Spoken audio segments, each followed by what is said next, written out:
നിലവിലും ചെറിയ സംഘർഷമുണ്ടെന്നൊക്കെ പറയുന്നുണ്ട്. സർക്കാർ ഈ വിഷയത്തിൽ ഇപ്പോൾ എടുത്തിട്ടുള്ള നിലപാട്, പാർലമെന്റിനകത്ത് ഇതേ ചൊല്ലി പ്രശ്നങ്ങൾ ഉണ്ടാവുന്നുണ്ട്, ഒരു ചർച്ചയ്ക്ക് പോലും തയ്യാറാവുന്നില്ല എന്നതായിരുന്നല്ലോ കേന്ദ്ര സർക്കാർ ഈ വിഷയത്തിൽ നേരിട്ട ഏറ്റവും വലിയ ആരോപണം. ഇത്രയേറെ സംഘർഷഭരിതമാവുമ്പോഴും അങ്ങനെ ഒരു നീക്കമില്ലെന്നാണോ? നിലവിലും ഈ സംഘർഷാവസ്ഥ തുടരുകയാണ്. ഡൽഹിയിലെ 3 കേന്ദ്രങ്ങളിലാണ് നിലവിൽ ഈ സംഘർഷാവസ്ഥ നിലനിൽക്കുന്നത്. ഒന്ന് ഈ റെയിൽ ഭവന് സമീപത്തുള്ള പ്രദേശം, 2 കോൺസ്റ്റിറ്റ്യൂഷൻ ക്ലബിന് സമീപത്തുള്ള പ്രദേശം, അതുപോലെ തന്നെ റിസർവ് ബാങ്കിന് സമീപത്തുള്ള പ്രദേശം, ഇതിന് പുറമെ ജന്തർ മന്ദറിൽ ഇങ്ങനെ ഉള്ള പ്രദേശങ്ങളിലാണ് ഇപ്പോഴും ഈ സംഘർഷാവസ്ഥ നിലനിൽക്കുന്നത്. അക്ഷരാർത്ഥത്തിൽ ഒരു ഭാഗത്ത് പോലീസും മറുഭാഗത്ത് ഈ കോക്രോച്ച് ജനതാ പാർട്ടിയിലെയും ഇടതു പാർട്ടി പ്രവർത്തകരും സംഘടിച്ച് നിൽക്കുന്ന കാഴ്ച നമുക്ക് ഈ മേഖലകളിലൊക്കെ ഇപ്പോൾ കാണാൻ വേണ്ടി കഴിയുന്നത്. ഇവരെ ബലം പ്രയോഗിച്ച് മാറ്റുകയാണെങ്കിൽ സ്ഥിതിഗതികൾ കൂടുതൽ സംഘർഷാവസ്ഥയിലേക്ക് എത്തുമെന്നാണ് കരുതപ്പെടുന്നത്. ഏതാണ്ട് 2 മണിക്കൂർ മുമ്പ് ഈ കോക്രോച്ച് ജനതാ പാർട്ടി അവകാശപ്പെട്ടിരുന്നത് ഈ കേന്ദ്രമന്ത്രി JP നദ്ദയുമായി തങ്ങളെ കൂടിക്കാഴ്ചയ്ക്ക് ക്ഷണിച്ചിട്ടുണ്ട്, കൂടിക്കാഴ്ചയ്ക്കായി തങ്ങൾ പോകുന്നു എന്നായിരുന്നു CJPയുടെ ദേശീയ വക്താക്കളായിരുന്ന സൗരവ് ദാസും അതുപോലെ തന്നെ അശുതോഷ് റാങ്കയും ഒക്കെ പറഞ്ഞിരുന്നത്. എന്നാൽ ആ വാർത്ത ഇപ്പോൾ കേന്ദ്ര സർക്കാർ നിഷേധിച്ചിരിക്കുകയാണ്. കോക്രോച്ച് ജനതാ പാർട്ടിയുമായി ഒരു തരത്തിലുള്ള ചർച്ചയും നിലവിൽ നടക്കുന്നില്ല എന്നാണ് സർക്കാരുമായി ബന്ധപ്പെട്ട കേന്ദ്രങ്ങൾ പറയുകയും ചെയ്യുന്നത്. ഇതിനിടെ കേന്ദ്രമന്ത്രി ധർമ്മേന്ദ്ര പ്രധാനും അമിത്ഷായും തമ്മിൽ കൂടിക്കാഴ്ച നടത്തുകയും ചെയ്തിട്ടുണ്ട്. എങ്ങനെ ഈ സമരം ഈ അവസാനിപ്പിക്കുമെന്ന കാര്യത്തിലാണ് ഇപ്പോൾ സുരക്ഷാ ഉദ്യോഗസ്ഥർക്കുൾപ്പെടെ കാര്യമായ ഒരു തിട്ടമില്ലാത്ത ഒരു സാഹചര്യം ഉണ്ടായിരിക്കുന്നതെന്ന് വേണം പറയേണ്ടതായി വരികത്.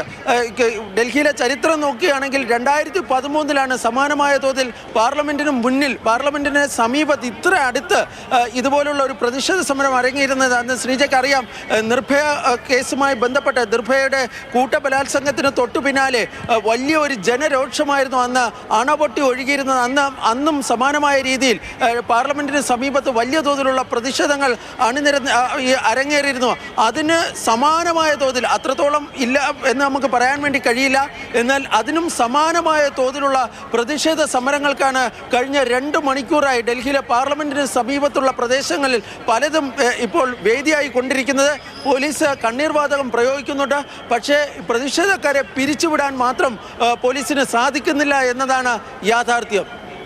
ബാലു, ഇന്നലെ മിനിയാന്ന് അവിടെ നിന്ന് സമരം ചെയ്തുകൊണ്ടിരുന്ന സോനം വാങ്ചുക്കിനെ മാറ്റുന്നത് തൊട്ട് ഇതൊരു ഈ രീതിയിൽ ഈ സമരം അവസാനിപ്പിക്കുക, ഇങ്ങനെ ഒരു ലക്ഷ്യമുണ്ടായിരുന്നോ എന്ന് വേണം മനസ്സിലാക്കാൻ. അതോ ഇന്നിപ്പോൾ ഈ പാർലമെന്റ് മാർച്ച് തടയുന്നതിലൂടെ ഇങ്ങനെ ഒരു സാഹചര്യം ഉണ്ടാക്കി ഇതങ്ങ് അവസാനിപ്പിക്കുക? കാരണം നമ്മൾ പ്രതീക്ഷിച്ചതല്ല, ഇത്രയേറെ ആളുകൾ അവിടേക്ക് എത്തുമെന്നോ ഒന്നും ഇന്നത്തെ ദിവസം പ്രതീക്ഷിച്ചിരുന്നതല്ലല്ലോ. കാരണം അവിടെ കുറേ ദിവസമായി സമരം നടന്നുകൊണ്ടിരിക്കുന്നു. അവസാന ഘട്ടത്തിലാണ് ഈ നേതാക്കൾ പോലും ഐക്യദാർഢ്യവുമായി ഒക്കെ വരുന്നത് നമ്മൾ കാണുന്നത്. ശ്രീജ, ഒരുപക്ഷെ ശ്രീജ പറഞ്ഞത് ഇന്നലെ ഉച്ചവരെ നമുക്ക് അങ്ങനെ തന്നെ കരുതാമായിരുന്നു. കാരണം ഇന്ന് ഇത്രയധികം പ്രവർത്തകരൊന്നും അവിടെ എത്തുമെന്ന് നമ്മൾ കരുതിയിരുന്നില്ല എന്ന് വേണമെങ്കിൽ പറയായിരുന്നു. പക്ഷേ ഇന്നലെ രാത്രി ഞാൻ ഉൾപ്പെടെ ഡൽഹിയിലെ പല മാധ്യമപ്രവർത്തകരും MP-മാരുമൊക്കെ ഈ ലോകകപ്പ് ഫൈനൽ കണ്ടിരുന്നത് കേരള ഹൗസിൽ ഇരുന്നുകൊണ്ടാണ്. അതായത് ജന്തർ മന്ദർ റോഡിലെ കേരള ഹൗസിൽ ഞങ്ങളൊക്കെ പോകുമ്പോൾ നമ്മൾ കാണുന്നത് നിരവധി പേരാണ്, 100 കണക്കിന് പേരാണ് ആ രാത്രിയും ഈ ജന്തർ മന്ദറിലേക്ക് വരുന്ന ഒരു കാഴ്ച നമുക്ക് കാണാൻ വേണ്ടി കഴിഞ്ഞിരുന്നത്. രാത്രി മുഴുവൻ അവിടെ വലിയ തോതിൽ ജനക്കൂട്ടം സംഘടിച്ചിരുന്നു. പോലീസ് ഒരു ഘട്ടത്തിൽ അവരുടെ ബാരിക്കേഡ് തന്നെ മാറ്റുന്ന ഒരു സാഹചര്യമൊക്കെ ഉണ്ടായിരുന്നു.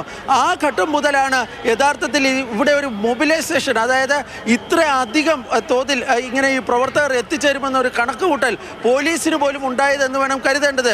ഏതാണ്ട് 5000-ഓളം പോലീസിനായിരുന്നു ഇന്നലെ രാത്രി ഈ ജന്തർ മന്ദറിന് സമീപത്ത് അല്ലെങ്കിൽ ഡൽഹിയിലെ ഈ സെൻട്രൽ ഡൽഹിയിലെ പല മേഖലകളിലായി വിന്യസിച്ചിരുന്നത്.